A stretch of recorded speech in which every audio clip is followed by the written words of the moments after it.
आलस के वजह से अच्छे अच्छे अवसर भी हमारे हाथ से निकल जाते हैं, अच्छे अच्छे मौके निकल जाते हैं। जीवन में अगर कुछ हासिल करना है तो सबसे पहले इस बुराई को हमें छोड़ना होगा, त्यागना होगा।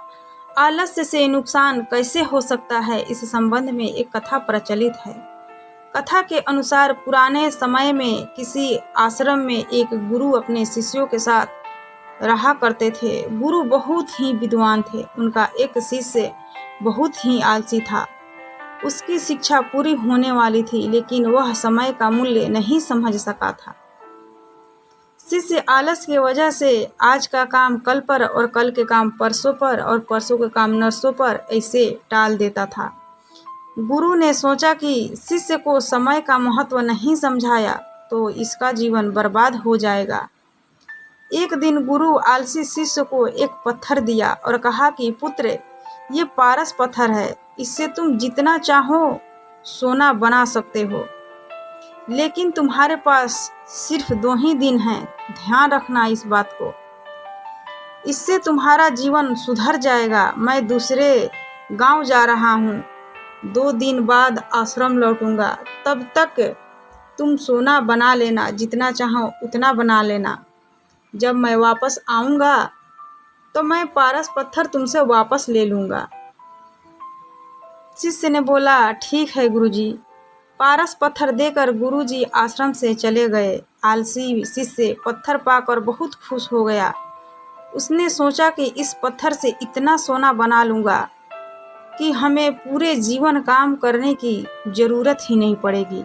अभी मेरे पास 2 दिन हैं, एक दिन आराम कर लेता हूँ, अगले दिन सोना बना लूँगा। ये सोचकर वह सो गया। पूरा दिन और पूरी रात आराम करने के बाद जब वह उठा तो उसने सोचा कि आज बहुत सारा लोहा लेकर आना है और उसे सोना बनाना है, लेकिन इससे पहले मुझे भूख लगी है। पहले मैं खाना खा लेता हूँ, फिर काम करूँगा। उसने पेट भर खाना खाया। जब खाना खा लिया तो उसे नींद आने लगी। अब वह सोचने लगा कि कुछ देर सो लेता हूँ। सोना बनाने का काम तो बहुत ही छोटा काम है, इसे शाम को कर लूँगा। उसे नींद आ गई। शाम हुई और उसकी नींद खुली। सूर्यास्त हो चुका था। जैसे ही शिष्य उठा तो उसने देखा कि उसके गुरु लौट आए हैं। गुरु ने शिष्य से कहा कि अब रात हो चुकी है, 2 दिन पूरे हो गए हैं, इसीलिए अब वह पत्थर मुझे लौटा दो। पत्थर देते समय शिष्य को अपनी गलती का एहसास होने लगा। उसे समझ आ गया कि समय मूल्यवान है, इससे आलस से बर्बाद नहीं करना चाहिए। इस एक बुरी आदत के वजह से कई बार बड़े बड़े अवसर, बड़े बड़े मौके हाथ से निकल जाते हैं। इसीलिए आलस्य को तुरंत त्याग देना चाहिए। आलस को जितना जल्दी हो सके उसे छोड़ देना चाहिए, उसे त्याग देना चाहिए, क्योंकि आलस से हमारे जीवन बर्बाद कर सकती है।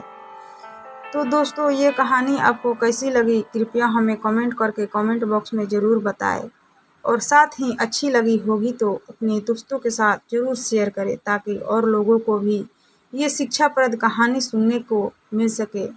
तो दोस्तों, अब हम विदा लेते हैं इस कहानी के अंत के साथ। फिर मिलेंगे ऐसी ही नई कहानी वीडियो के साथ। तब तक के लिए आप अपना ध्यान रखिए, अपना ख्याल रखिए, खुश रहिए और खुशियाँ बांटते रहिए, क्योंकि खुशियाँ बांटने से ही खुशियाँ बढ़ती है। जय हिंद, जय भारत।